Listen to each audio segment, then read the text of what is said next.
আমার হাজবেন্ড 11 সালের ডিসেম্বর মাসের 8 তারিখে নিখোঁজ হয়।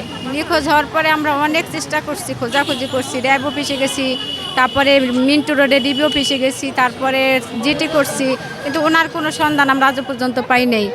এখন এমন কোনো জায়গায় নাই যে লাশ উঠলেই আমরা না গেছি। শুনছি যে ওই জায়গাটা মানুষ মারা গেছে, সেই জায়গায় আমরা দৌড়েই গেছি। এরপরে মনে করেন আমরা কোথাও এর খোঁজ সন্ধান পাই নাই। এই বিগত কিছুদিন আগে নেটের মাধ্যমে জানতে পারছি যে আয়না ঘর নামের একটা ঘর আছে, ওইখানে মানুষ জিম্মি করা আছে, মানে যে মানুষগুলো গুম হয়েছে ওই মানুষগুলো ওইখানে জীবিত আছে।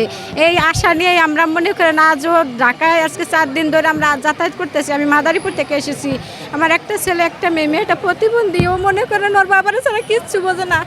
পরশু দিনকে আমি আসছি এখানে, বলছি যে বাবা তুমি দোয়া করো, তোমার বাবার আমি নিয়ে আসতেছি, আমি চেষ্টায় আছি।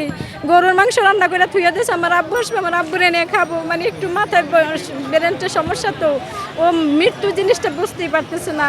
আপনাদের মিডিয়ার মাধ্যমে বলতে চাই ভাইয়া, আপনারা যেভাবে পারেন এইটার একটু সূক্ষ্ম বিচার চাই।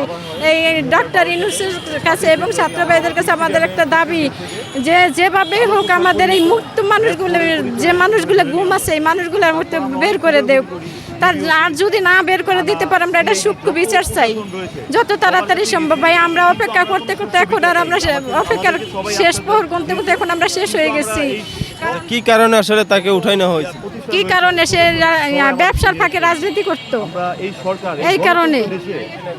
জি জি, বিএনপির সাথে জড়িত ছিল, কিন্তু কোনো পথ ছিল না তার, যে বড় কোনো পথ ছিল এই জন্য তার উঠাই নেওয়া হয়েছে। সাধারণ একটু মিটিং মিছিলে যাইতো ওই নেতাগুলোর সাথে, এই হলো তার হলো পথ।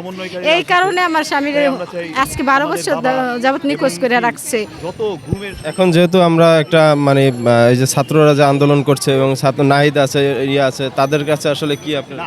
তাদের কাছে আমি বোন হিসেবে এবং মা হিসেবে যেভাবে হোক আমি ওদের কাছে একটা জোর হাতে একটা দাবি জানাইতেছি। ওরা যেভাবে দেশটা স্বাধীন করছে এইভাবে যেন আমাদের গুম পরিবারের ফ্যামিলি থেকে যে লোকগুলো যেন গুম হয়েছে এদেরকে একটু বাইর করে দেয়, ওরা নজরে রাখে, এইটাই ওদের কাছে আমাদের দাবি।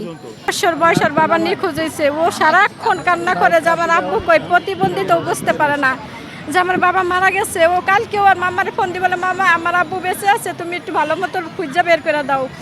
এখন এই আয়না ঘরে সন্ধান পাই আমরা সবাই আশাবাদী যেন আমার স্বামীর ফেরত পাই, যার বাবা হারাইছে যেন তার সন্তানের বুকে ফেরত যায়। আপনারা মিডিয়ার মাধ্যমে এটা প্রচার করেন যে জি, মানে সে ব্যবসার ফাঁকে ফাঁকে রাজনীতি করতো,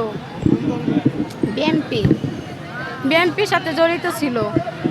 তারপরে সেই যে গুম হওয়ার পরে আজকে 12 বছর পর্যন্ত আজও পর্যন্ত তার কোনো সন্ধান আমরা পাই নাই।